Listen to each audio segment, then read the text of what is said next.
자, 이번 시간은 도시 및 주거환경 정비법이에요. 여러분이 가장 관심을 많이 가지고 계실 재개발 재건축을 공부하는 그런 시간이다라고 보면 되고요. 상당히 좀 어렵습니다. 어렵고 제가 대학원 공부를 할 때는 이거 정비법 정비사업 특강 1, 2에서 2학기 동안 강의를 들었던 내용이에요. 그리고 실제로 이제 공인 자격증을 취득하고 이제 공인중개사 업을 하고 계시는 여러분 선배님들도 아마 실무에서 가장 좀 어렵고 또 이렇게 수험을 준비할 때 좀 공부를 제대로 할 걸 이렇게 후회하는 법이 들어보면은 도시 및 주거환경 정비법이었다, 그런 이야기를 많이 듣습니다. 자, 도시 및 주거환경 정비법을 하기 전에 잠깐 배경을 깔아보겠습니다. 여러분, 우리는 국토계획법상 국토계획 체계를 공부를 하고 있는 거예요, 지금. 느닷없이 정비법에서 국토계획 체계라니, 그죠? 제일 위에 무엇이 있죠? 그렇죠, 이제 많이 익숙해졌죠. 이웃하고 있는 두 개 이상의 도시, 군, 도시 또는 군 관할구역, 전부나 일부를 대상으로 광역계획권이 지정되면은 그 지정된 광역계획권 단위로 장기적인 발전 방향을 제시하기 위해서 광역도시계획이 수립됩니다. 자, 이렇게 광역도시계획이 수립된 지역이라면은 그게 부합될 수 있도록 한 개의 도시, 또 한 개의 군 단위로 하나하나의 도시 또는 군 단위로 국토는 계획이 됩니다. 도시군 계획이라고 하죠. 도시군 계획이 수립됩니다. 그 도시군 계획에는 두 가지가 있죠. 도시지역과 군지역의 장기적인 발전 방향과 목표를 제시하게 될 도시군 기본계획과, 그리고 기본계획에서 장기적인 발전 방향과 목표를 제시하면 그게 부합될 수 있도록 도시지역과 군지역을 관리하기 위해서 이제 구체적인 정책 6개를 정책으로 입안하고 결정할 수 있는 행정계획을 도시군 관리계획이라고 하잖아요. 여기서 자, 이렇게 도시군 관리계획으로 정책을 입안하여 결정하는 사업을 뭐라고 하죠? 국토계획법상 도시군계획 사업이라고 해요. 첫날 배웠거든요. 도시군계획 사업이라고 그래. 예를 들면 도시군 관리계획으로 용도지역, 용도지구, 용도지역과 용도지구, 용도구역, 용도지역, 용도지구, 용도구역을 지역, 지구, 구역을 새로 지정도 하고 또 지정된 것을 변경할 수 있는 행정계획이 도시군 관리계획이잖아요. 용도지역, 용도지구, 용도구역의 지정과 변경하는 계획이다. 3번이 뭐죠?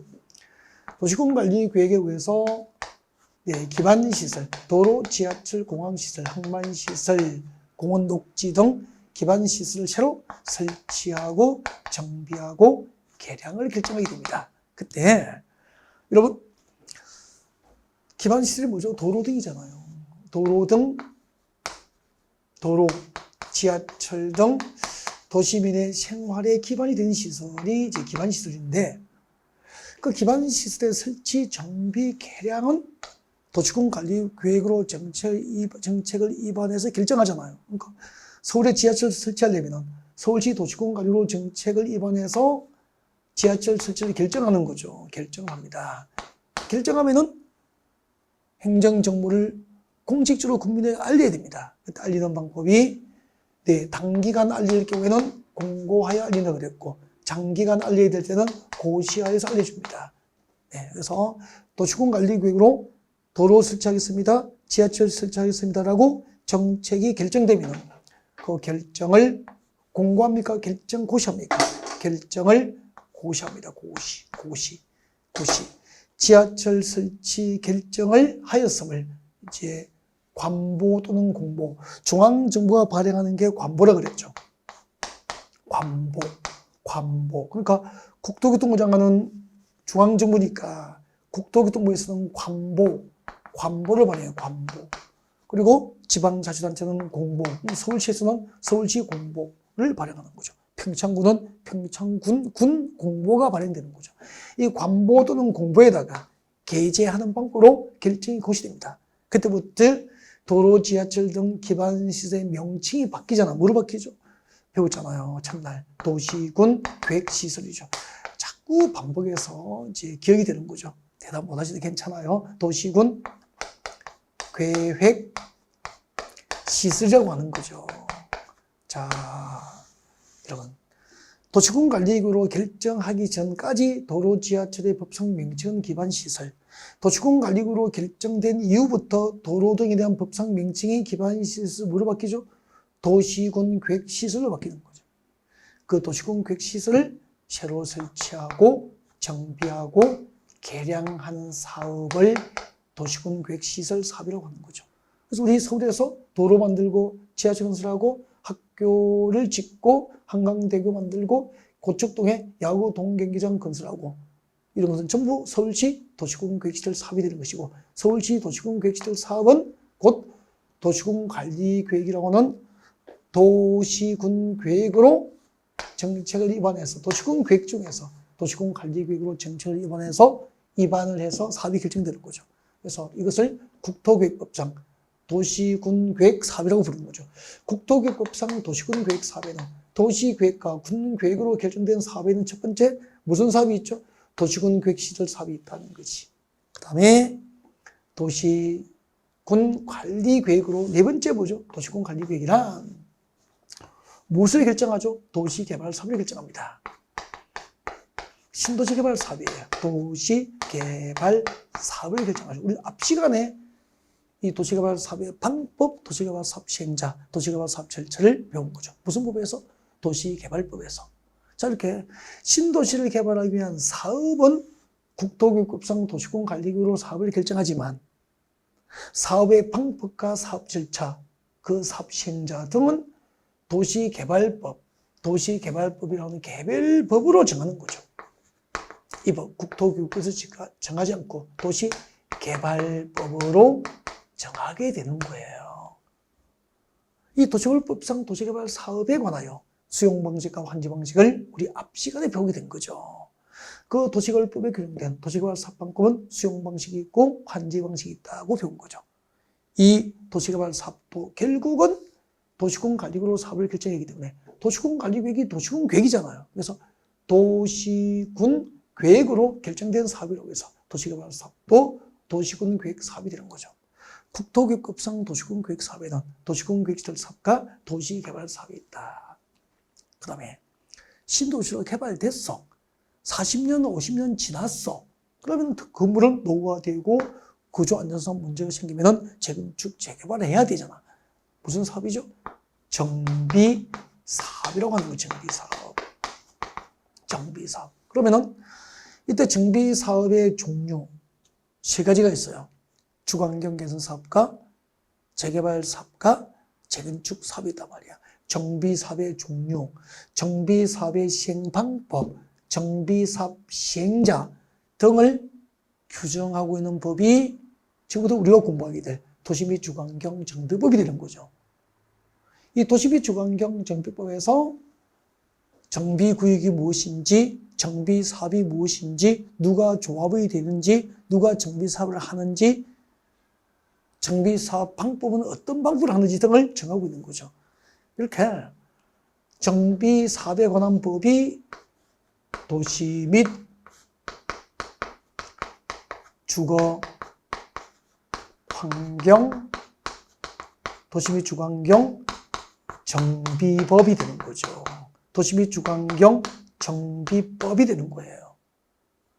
자, 그 다음에 이 도시군계획 시설 사업에 관한 사업 절차, 사업 시행자, 사업 시행 방법은 지금 우리가 공부하는 이 법, 무슨 법이죠? 국토계획법. 이 법, 국토계획법에서 규정하고 있는 거죠. 그래서 국토계획법상 도시군계획시설 사업, 도시개발법상 도시개발 사업, 도시 및 주거환경 정비법상 정비사업의 공통점은 전부 사업을 국토교육법상 도시군관리계획으로 정책을 입안해서 사업을 결정하기 때문에 이 세 가지 사업을 국토교육법상 도시군계획 사업이라고 한다 이 말이에요.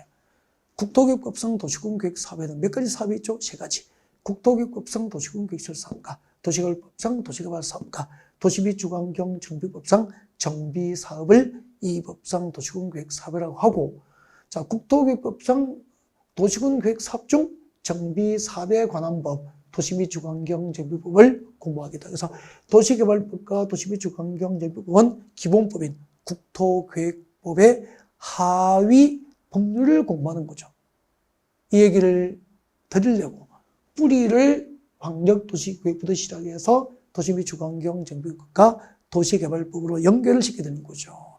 좀 이렇게 전체적인 어떤 흐름과 체계가 조금 보이죠. 하나씩. 네. 하나씩 여러분 그 머릿속에 안개를 걷어내게 되는 거죠. 네.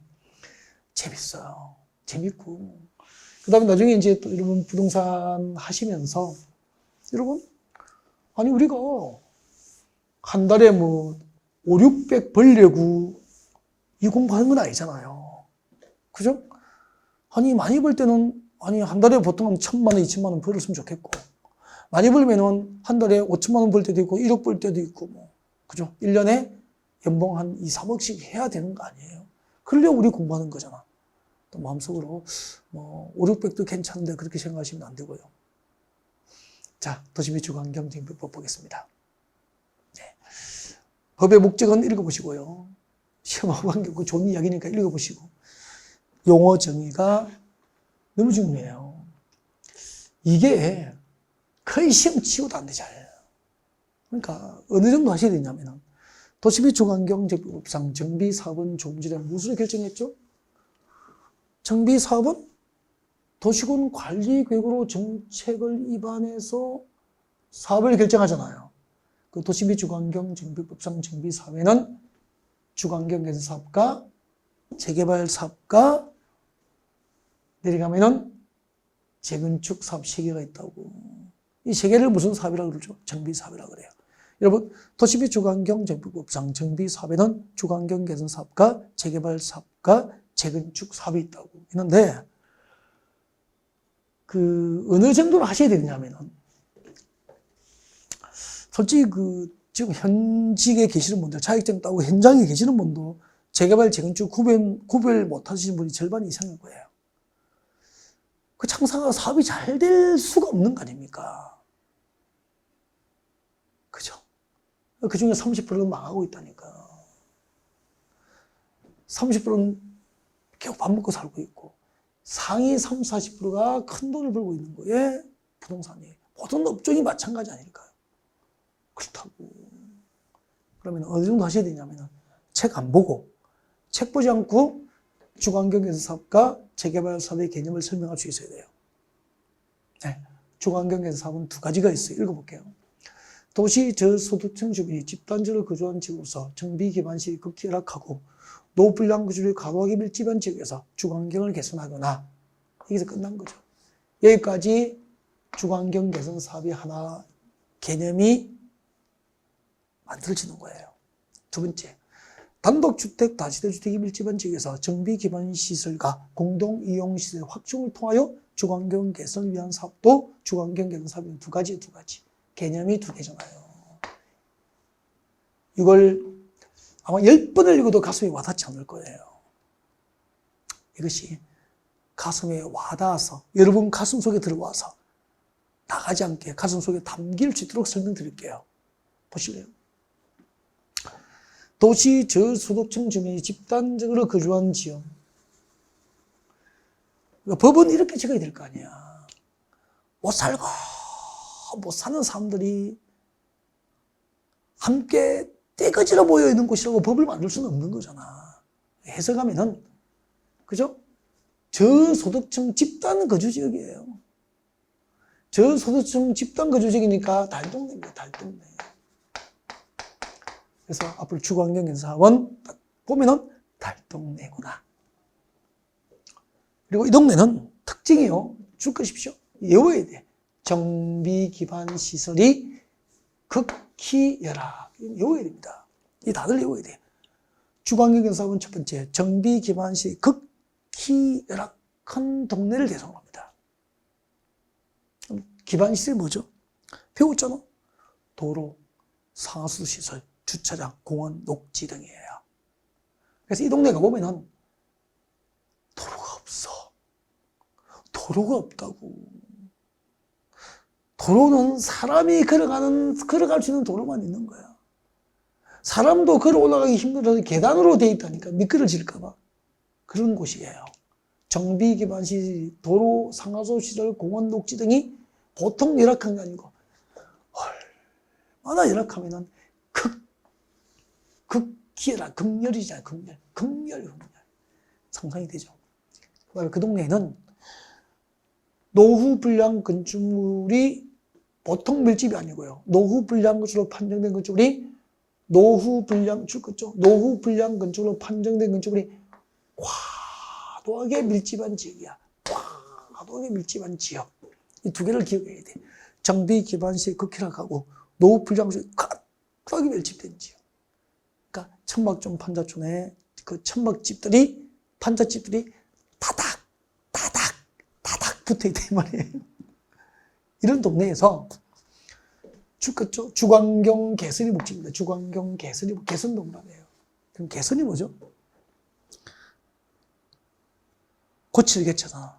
고칠 개자. 선은 좋게 고치는 거잖아. 그죠? 근데 개선은 좋은 방향으로 고치는 건데 그런 의미가 아니에요. 여기서는 정비법에서 개선은 국어적 개념이 아니고 철거라고 지금 철거라고. 그래서 완전 달동네 지역, 정비 기반시설이 극결락하고 노후 불량 건축이 과도하게 밀집된 달동네 지역에서 그 동네 노후 불량 건축으로 판정된 그 천막집을 전부 철거해버리고 그 동네 주거환경을 획기적으로 개선할 목적으로 하면은 주거환경 개선 사업이 되는 거죠. 그래서 지금부터 도시비 주거환경 정비법에서는 개선이라는 글자가 들어가면은 철거 방식으로 하는 거예요. 근데 동그라미 2번이 2017년도에 국회에서 법안이 통과되고 도입됐어요. 2017년도에. 제가 이 법이 국회에 통과되고 이것을 여당, 야당이 합의해서 만든 이 과정을 제가 다 알거든요. 왜 만들었냐면은, 여러분. 우리 서울이 70년대, 80년대부터 이제 재개발을 시작하죠. 이렇게 재건축을. 80년대부터 이제 본격적으로 재개발, 재건축 개념이 이제 도입된 거예요, 우리도. 네. 도입됐는데, 전부 철거 방식이었다. 그러면은, 저,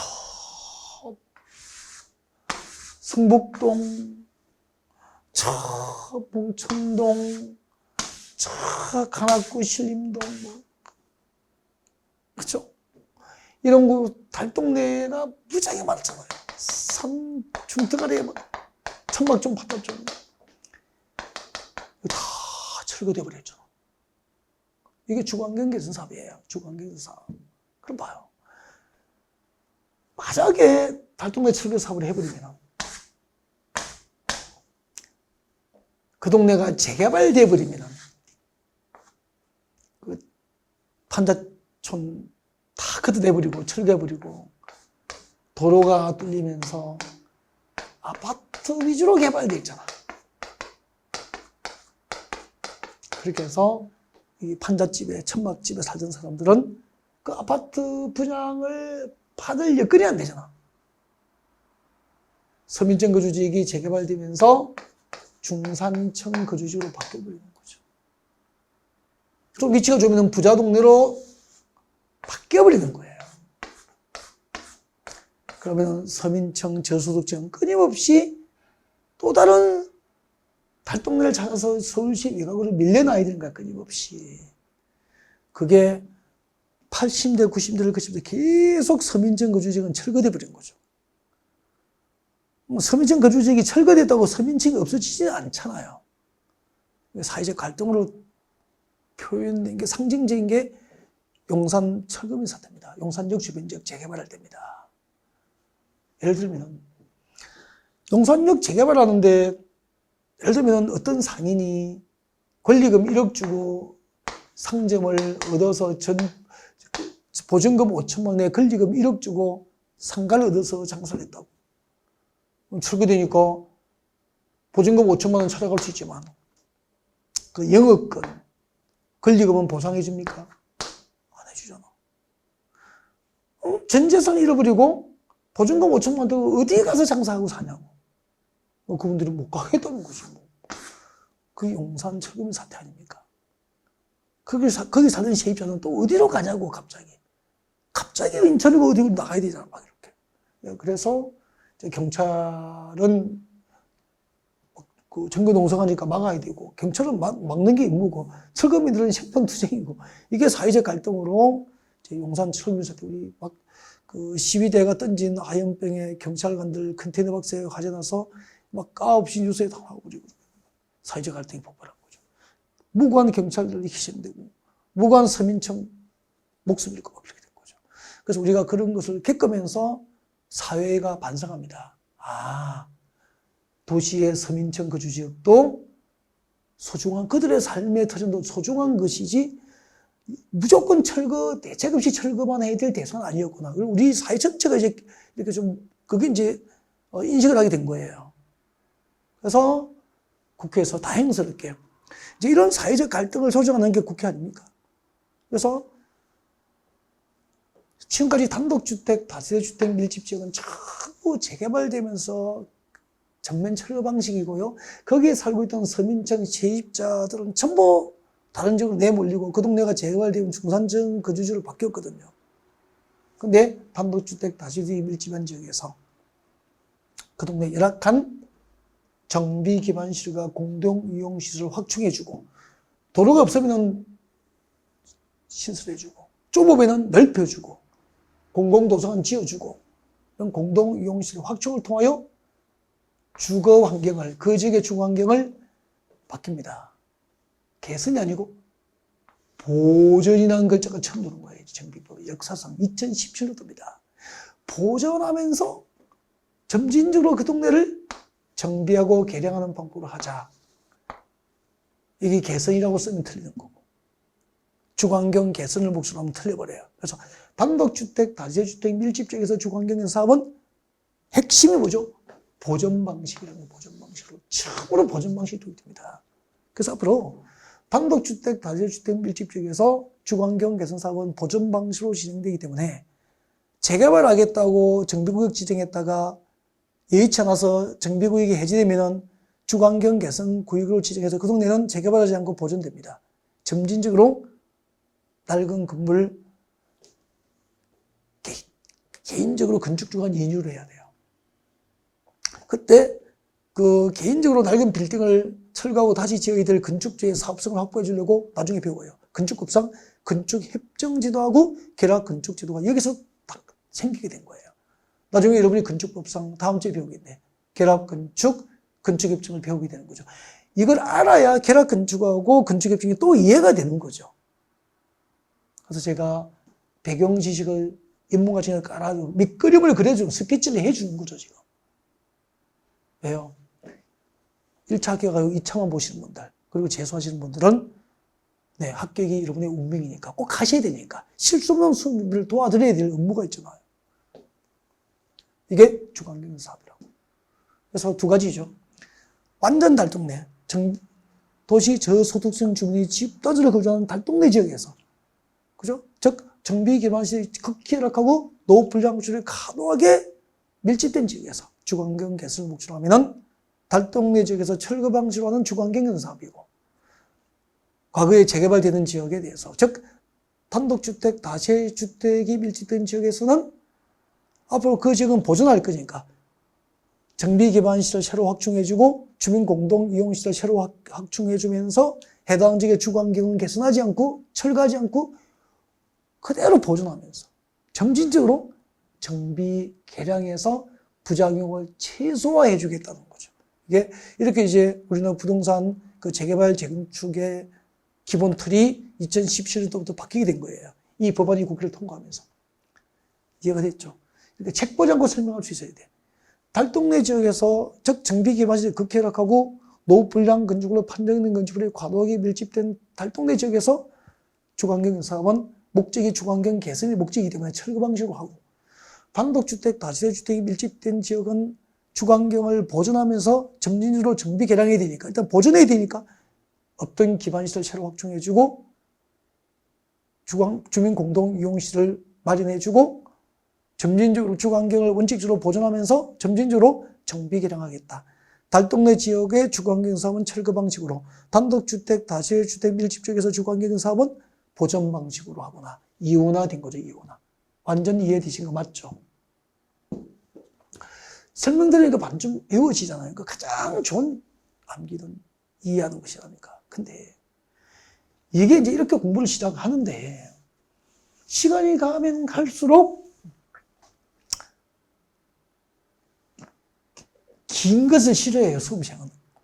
그래서 처음에는 용어를 가르치고 기본서를 가르치잖아요. 총정리 이론 과정, 기본서잖아요, 기본서. 공법 700페이지, 800페이지 되잖아요. 이거 가르친다고. 근데 너무 두꺼우니까 수험생이 싫어하거든. 엑기스만 모아달라고 하니까 요약집을 만들어야 되잖아. 이것도 많다 그래. 나중에 이제 특강적으로 나가잖아요. 이렇게 특강적으로. 체계도 막 이런 거 만들잖아요. 그죠? 자꾸 작아지고 나중에 이제 암기 카드로 만들어버린다. 이걸 암기 카드로 몇 장을 만들어버린다. 시험집에는 이 조문이 그대로 나오는데 이걸 외우고 있으니 정답을 50점을 넘지를 못하는 거죠, 되게. 여러분 재수하신 분들 한번 생각해 보십시오. 솔직히 시험이 다가올수록 넓혀가면서 공부해야 되는 거 아닐까요? 물론 여기가 요약지까지 괜찮다니까. 왜요? 전체 내용의 핵심을 빠르게 해독수를 늘릴 때는 이게 제일 좋으니까 여기까지는 봐줄 수 있어요. 화려한 체계도 암기 카드 가지고 정답 찾을 문제 있던가요? 시험 치면 없습니다.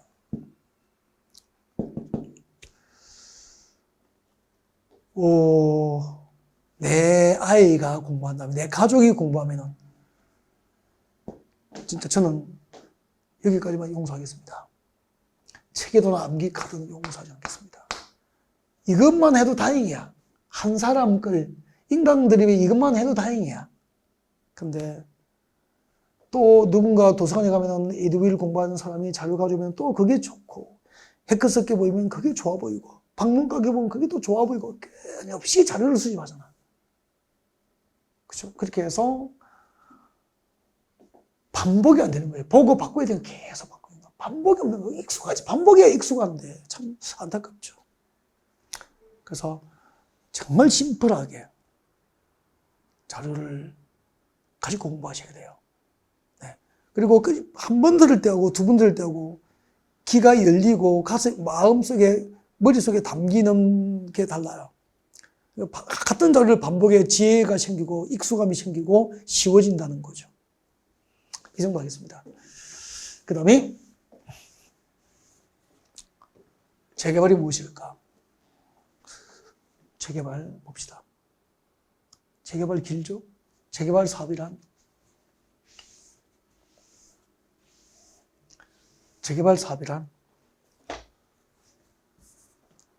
정비 기반 시설이 열악하고 줄 것이십시오. 열악. 극히 열악하면 틀려버리잖아. 재개발 대상 지역은 정비 기반 시 열악하고 노후 불량 건축으로 판정된 건축물이 노후 불량 건축물이 밀집한 지역이야. 정비 기반 시 극히 열악하고 노후 불량 건축물에 해당하는 건축물이 과도하게 밀집된 지역은 주거환경 개선 사업 대상이고, 그냥 정비 기반 시 열악하고 노후 불량 건축물이 밀집한 지역은 재개발 대상이야. 이런 지역에서 목적이 뭐죠? 주거환경 개선을 목적으로 합니다. 여기까지가 한 개의 재개발 개념입니다. 이게 전통적인 정비법상 재개발이었어요. 보통 이제 우리가 여러분이 알고 계시는 재개발은 이거예요. 이거. 정비 기반 시 열악하고 노후 불량 건축물이 밀집한 지역에서 주거환경 개선을 목적으로 합니다. 여기도 주거환경 개선이 들어갔으니까 재개발은 철거 방식입니까? 보존 방식입니까? 철거 방식으로 한다 이 말이에요. 그럼 이런 동네가 재개발되면은 기존의 노후 불량수는 전부 철거해버렸잖아. 그리고 아파트 지었잖아. 재개발되기 전에 기반시설 열악했잖아. 도로도 좁았고 골목길이 삐뚤삐뚤했고 공원도 없었고 체육공원도 없었고 공공도서는 없었는데 또 확충됐잖아.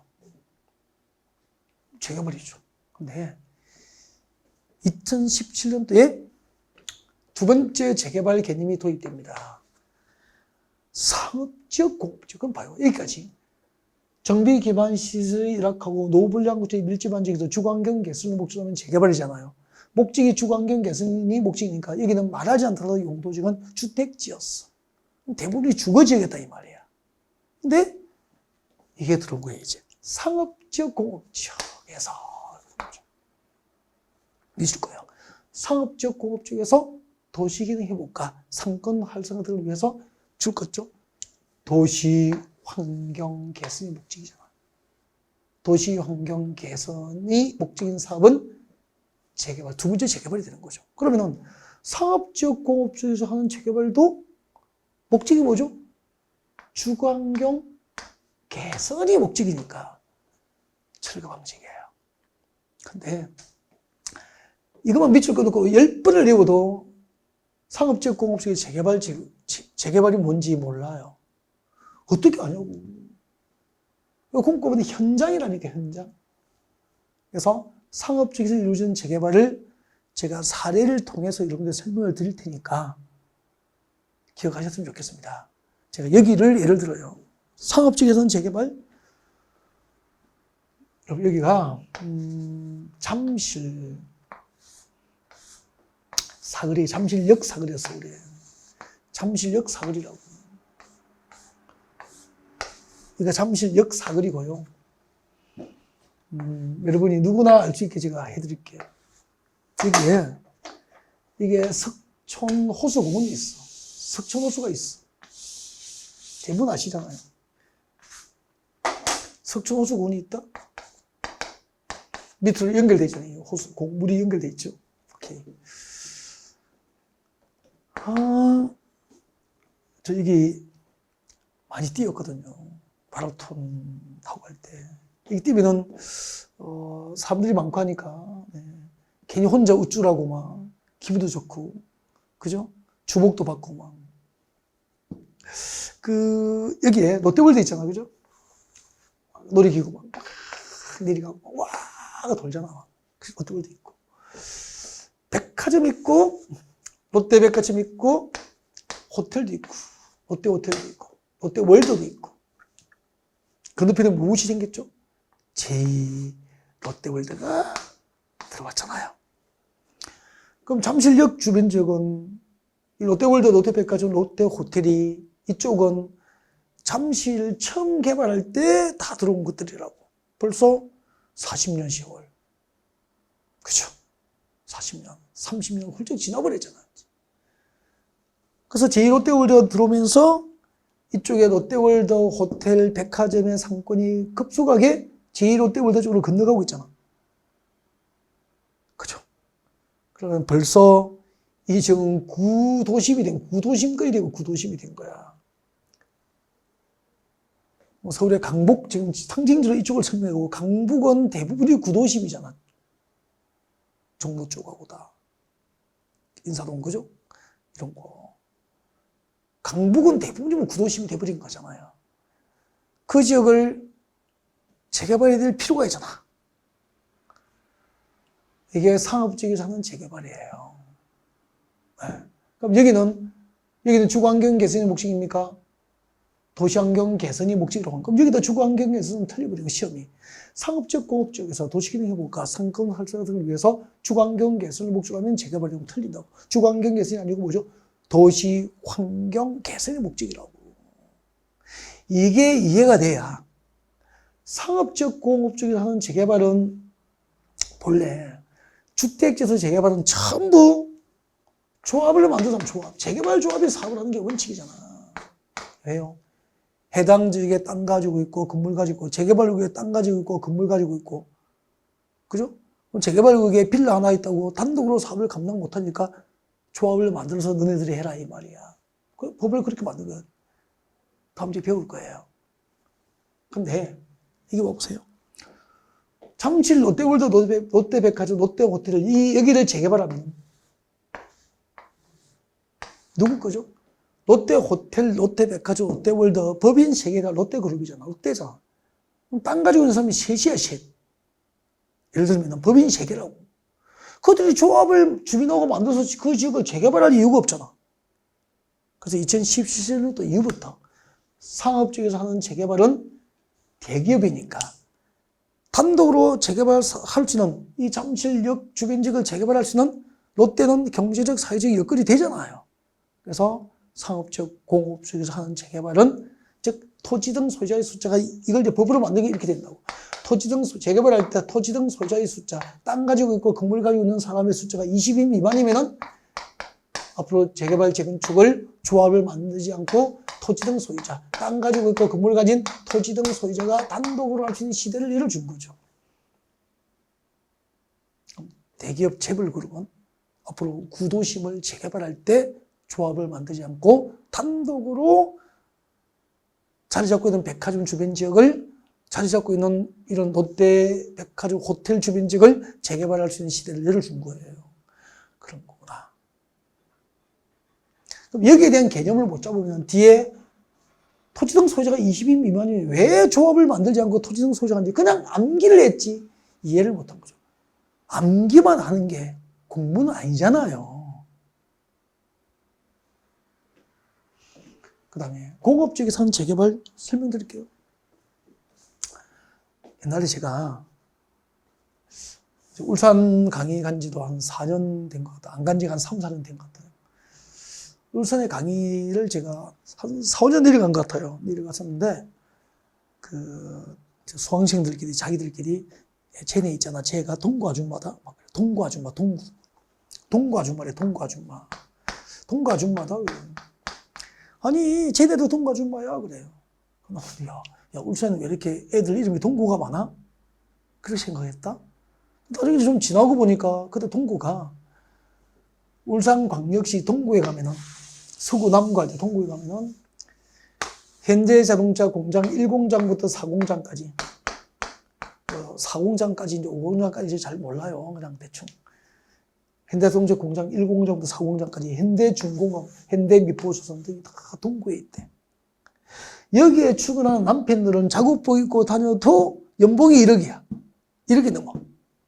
그죠? 살기 괜찮은 거잖아요. 다 1억 넘으니까 생산직도.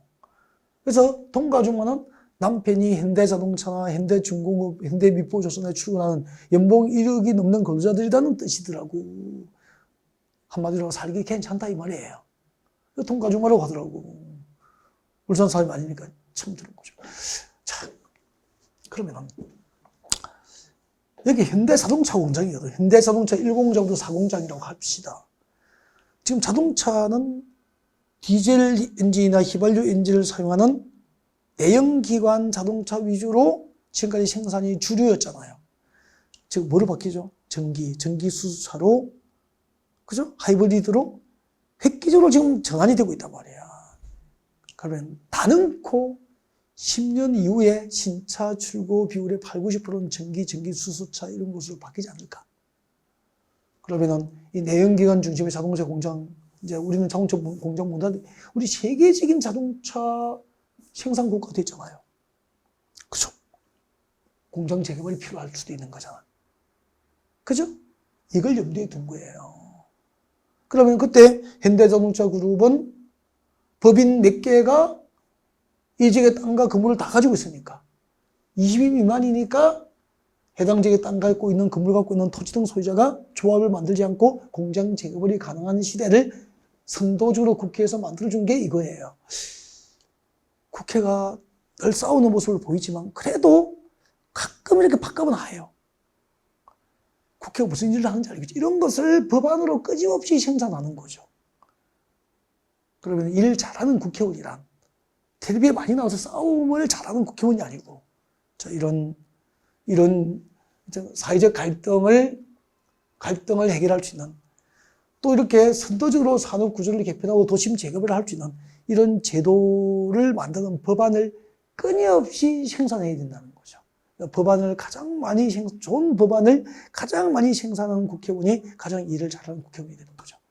그런 안목을 가지고 선거하는 또, 그죠? 우리 선진국민이 되어야 되지 않을까 그런 생각도 해보면서 봅시다. 한번 읽어볼게요. 재개발이란 정비 기반 시설이 열악하고 노후 불량 건축물이 밀집한 지역에서 주거환경 개선을 목적하면 말하지 않더라도 주거지역에서 주택지에서 이루어지는 재개발이고 목적이 주거환경 개선이 목적이니까 주택지에서 이루어지는 재개발이고 개선이 들어갔으니까 철거 방식입니까? 보존 방식입니까? 철거 방식. 그 다음에 상업지역 잠실 롯데월드 그리고 공업지역 울산 현대자동차 공장 상업지역 공업지역에서 도시기능 해볼까? 상권 활성화 등을 위하여 도시환경 개선 여기는 상업지역 공업지역과 주거환경 개선이 목적이 될 수 없는 거잖아요.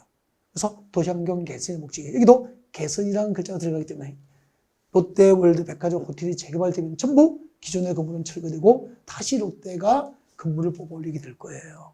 아마 한 20년 내외에 이쪽 저쪽에서 하지 않을까. 그죠? 제도는 준비됐으니까.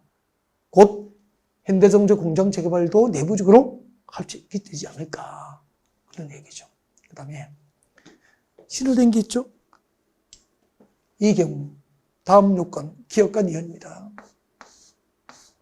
기업가 니언의 요건을 모두 갖추면 기업가 니언의 요건을 모두 갖추어 시행하는 재개발 사업을 뭐라고 한다? 공공재개발이에요. 공공재개발. 그러면 이 기업가 니언이 뭐죠? 공공재개발 사업의 요건. 기업의 요건과 니언의 요건을 모두 갖추면 이것을 공공재개발이라고 한다는 거죠. 공공재개발. 그러면 지금까지 재개발은 조합이 했다니까요, 조합이. 원칙적으로 재개발 조합을 만들어서 조합 단독 시행이 원칙인데 상업적, 공업적에서 재개발은 토지 등 소유자, 땅 가지고 있고 건물 갖고 있는 토지 등 소유자의 숫자가 20인 미만이면 조합을 만들지 않고 토지 등 소유자, 소수의 토지 등 소유자, 대기업이 직접 할 수 있다 이 말입니다. 그래서 재개발은 조합이 하든지 땅 갖고 있거나 건물 갖고 있는 사람이 직접 하니까 민간개발 방식이었다고. 여러분, 재개발은 민간개발 방식이었다고. 근데 공공재개발은 기업가 니언의 요건을 갖춰야 되는 거죠. 첫 번째, 시장, 군수 등 또는 토지, 주택, 공사 등이 주관경영 사업과 재개발 사업 시행자, 재개발 사업의 대행자일 것. 한마디로 공공재개발 사업의 첫 번째 요건은 공공시행자여야 된다는 거예요. 공공재개발 사업 시행자일 것. 근데 공공시행자 누구죠? 시장, 군수 등 또는 토지, 주택, 공사 등이라는 거죠. 그럼 시장, 군수 등이 누굴까 알아야 돼. 이것도 알고 가셔야 되고 가십니다. 이때 시장, 군수 등은 시장, 군수와 기타 등등이 아니고 법에 정해놨어요. 시장, 군수 등은 적으십시오. 밑에 나올 거예요. 밑에 보십시오. 시장, 군수 등은 세종특별자치시장, 특시, 제주특별자치도지사, 특도, 그리고 시장, 군수, 구청장 이 5개를 시장, 군수 등이라고 그래요. 정비법상 시장, 군수 등은 특시, 누구죠? 세종특별자치시장, 특도, 제주특별자치도지사, 그리고 시장, 군수, 구청장을 시장, 군수 등이라고 합니다. 이들을 줄여서 뭐라고 그러죠? 그리고 토지주택공사 등, 토지주택공사 등은 이것도 알아야 돼. 이것도 시험 나올 수 있어. 한국토지주택공사, 주택공사죠. 한국토지주택공사, 한국토지주택공사 플러스 지방공기업법상 설립된 지방공사를 말합니다. 밑에 나올 거예요. 밑에 있습니다. 안 적어도 됩니다. 그죠? 시장수 등, 특시, 특도, 시장, 군수, 구청 지금 외우십시오. 그리고 토지주택공사 등은 한국토지주택공사하고 지방공사를 말한다는 거죠. 자, 이렇게 공공재개발 사업의 첫 번째 요건, 공공시행자일 것, 공공시행자일 것, 그렇게 하시면 되잖아.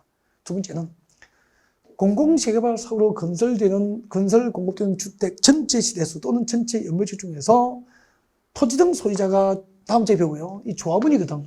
조합원 대상 분양분을 제외한 전체 시대수 또는 전체 연면적 중에서 조합원 대상 분양분을 제외한 나머지 주택 세대수 또는 연면적의 조합원 분양을 제외한 주택수 또는 연면적의 50% 이상을 지분형 주택이나 공공임대주택 또는 공공지원 민간임대주택으로 건설 공급해야 됩니다. 이 두 가지 요구를 갖추면 공공재개발이야. 공공시행자일 것. 토지 등 소유자, 즉 조합원 분양분을 제외한 주택 세대수 또는 연면적의 50% 이상을 지분형 주택 등으로 건설 공급할 것. 그렇게 보시면 되잖아. 지분형 주택이 무엇인지 이런 건 나중에 하시면 돼요. 지금 그게 뭐지라고 할 필요는 없죠. 공공임대주택이 무엇인지 나중에 배우면 되잖아요. 됐죠? 공공재개발까지 설명을 드린 거예요. 공공재개발까지.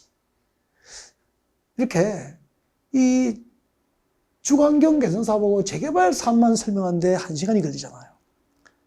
이걸 총정리 이론 시간에 이렇게 길게 못 해주거든요. 요약집 강의할 때 이렇게 길게 못 해주거든요. 그래서 입문 과정에서 잘 듣고 여러분의 실력이 총정리 이론 과정하고 단기 그 핵심 요약을 통해서 정말 좀 넓게 튼실하게 기초가 이렇게 올라가서 무너지지 않는 실력이었으면 좋겠습니다. 네. 재건축 사업부터 이제 중간에 끊으시니까 지금 계속 진행할 수가 없죠. 네. 재건축부터 다음 주에 거의 1시간 이상을 다 설명할 거예요. 나머지 용어를. 재건축부터 다음 주에 이제 진도를 준비를 하겠습니다. 네. 오늘은 여기까지입니다. 고생하셨습니다. 네.